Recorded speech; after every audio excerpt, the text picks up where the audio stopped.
So we gotta get right on over to that convention center right there.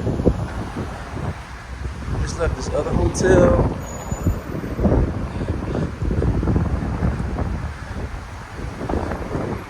It's windy in Orlando today. We got a third bridge we gotta do. The third one. It's right over there. You see it.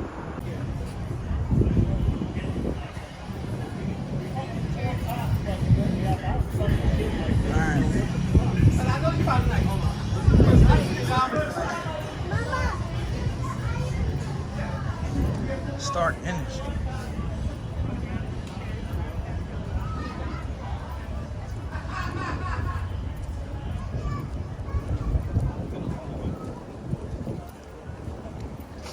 It looks cool because like let's go rally cars would do that. So. Ooh, we made it! Long walk, but we made it. I gotta see how many miles that was we walked. I'll be with you in just 1 second. Actually, probably more than a second, but I'll definitely be with you.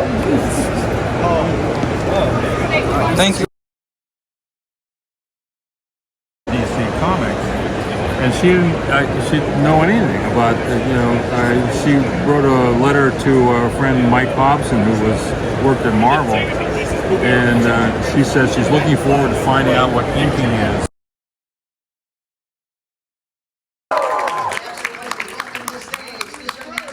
Singer whose credits include, make some noise if you hear anything you like, Yuri on Ice,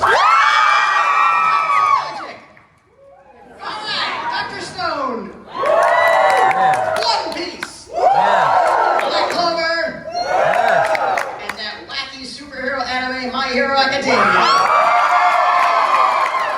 He's the voice of the editor of One for All, aka Deku. Please welcome Justin Renner!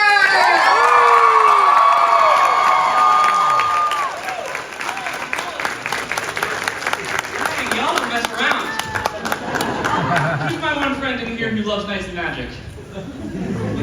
Come on, yeah. The Harry Potter kid, of course. How's it going, y'all? We feeling good? Yeah. Welcome to Orlando, my friend. Great to be here. I know. It's I was just saying before, we've done this dance several times, but this is the first time we're a one-on-one. Yeah. So I can finally ask you this to sort of set the pace. All right. How did you fall into this business? Oh gosh, fall is completely right. Because it's like Narnia, nobody gets in the same way twice. Yes, exactly. Yeah, everyone's road's a little different, but for me, I was a theater kid.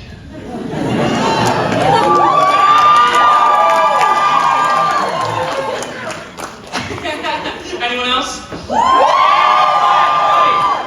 Loved that. That was my extracurricular for sure.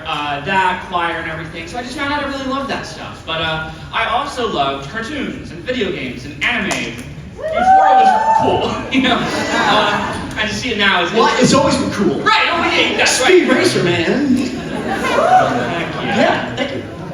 So like when we were getting ready for college, our friends were like, well, I think I want to pursue on stage, I want to pursue on camera, this, that. I thought, well, voiceover seems like a pretty natural fit for my interests, and not a whole lot of people sound like me, so why not give it a shot? And then I was basically in Denton, Texas for school, where it turns out they're making all this anime right in our backyard, and some friends of mine passed my info along, I get involved that way, and then I basically got real stinking lucky, so here we are. Sometimes I'm able to nail it, sometimes we have a day where I'm like, oh wow, I am the worst actor in the world. And that's just part of it. On what the Predator was going to look like. I mean, it's weird, but we were making a movie and about a subject matter that was the title character, and there was no clear idea of what the Predator was going to look like. So how could the Predator be there? So this was like, the good old days of making movies where you'd have a laser and you'd point it up to the tree and the director said, okay, there he is. We're all looking at the Predator, but there's a red dot up there, and then he's jumping to that tree, and then he's moving over there. So So that was, that was make-believe. The predator only became the predator, and a lot of people don't know this, and I'm not talking out of school because it's been told by now, that Kevin Peter Hall, who was a phenomenal actor, he just happened to be like 7'2" to 7'4". I mean, this is a big man.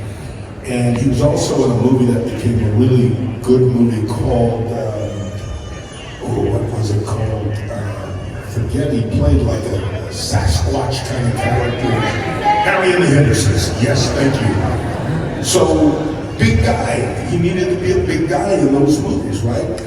And we finished, basically, everything in the movie except the very end, when Arnold finally gets to battle the Predator. They found, I think it was Harry Winston, and he did the actual Predator get up, and they found Kevin Peter Hall. It just makes the show, I think, so accessible for the child in all of us, and it takes it out of this technological world, and it's like any kid who has had a stuffed animal or a little puppy, or even a sweetheart, or a child, or whatever that you just love cuddling up with, That's Grogu for you. And by the way, don't call him Baby Yoda. It's Grogu.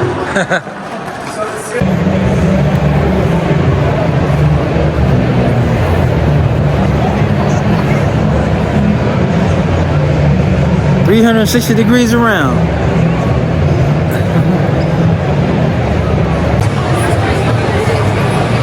That's creepy. Oh, wow.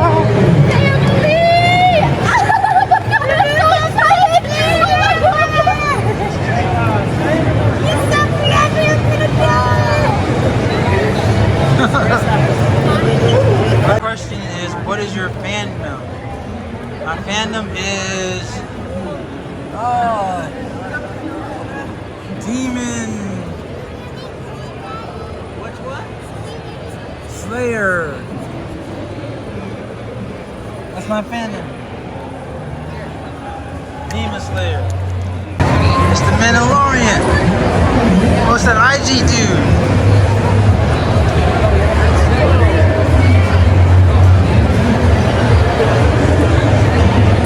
Star Wars land.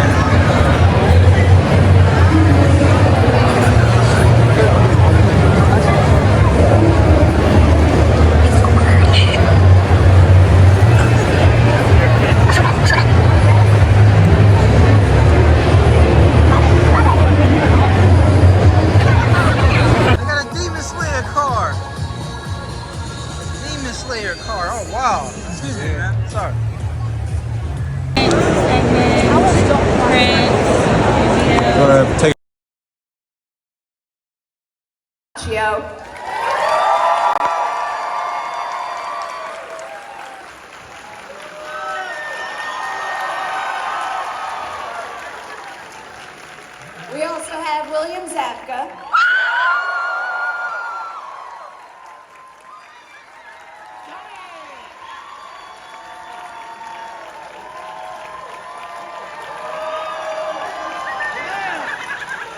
Martin Cove.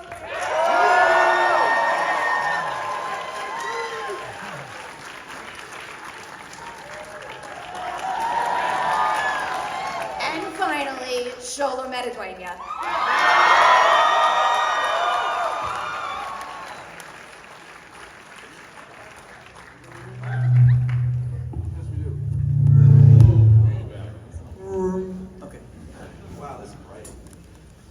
You guys get really big reactions every single time we've spoken, but I want to take that, is it me?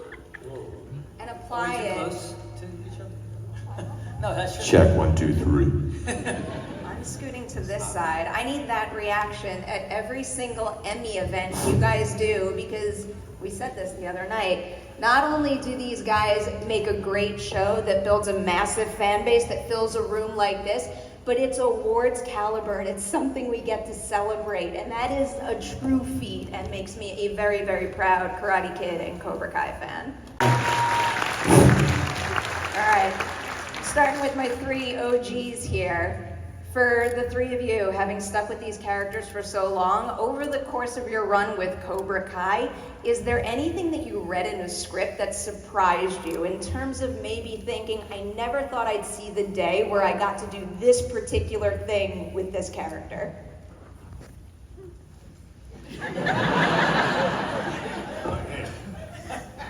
I have one. Go ahead. Oh. Are you willing to share? I think that one of the things that I never would have seen coming was the scene with Allie at the end where we have this kind of romantic goodbye. I think it was season 3, no, 2, 3. Yeah, 3. Just where Johnny's saying goodbye to Allie, running down the stairs to go to Carmen with Journey playing underneath. Okay, as the quintessential 80s jerk that I've known for, that never got the girl in anything, to leave Elizabeth's shoe and go and run after Vanessa and Carmen in that. I just remember pitching myself and telling John Horowitz, who was one of our creators, thank you so much for giving me this moment, because I never, ever would have dreamed that happening.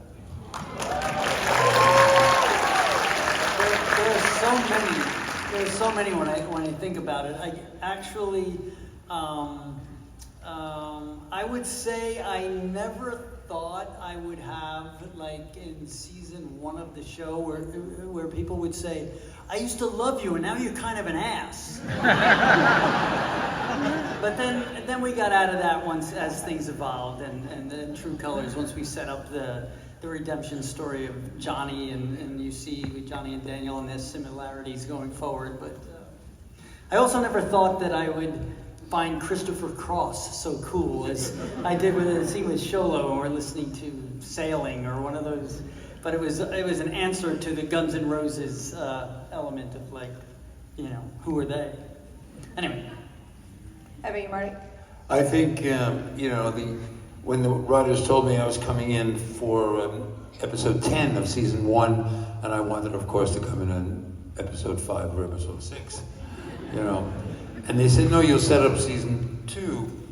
And then I did the scene, the entrance, and I wasn't allowed to go out of my hotel room because you all were shooting the tournament at that time. And they didn't want anybody to know I was coming in. And the entrance, you know, it was really interesting because when I saw it cut together, it was like a Sergio Leone entrance of Eastwood in Fistful of Dollars or The Good, the Bad, and the Ugly. It had that music. The composers were brilliant that we worked with set up these twangs. So there I was coming in with this cigar, and I couldn't smoke their cigars because it was getting me dizzy. So I had to smoke a Cuban cigar. And it was smooth and easy. And then they said, take that one step, exhale, and then say the real story's only just begun. And I never in a million years would have thought my entrance would be that, you know, classic, like as if I was making an entrance in a Western.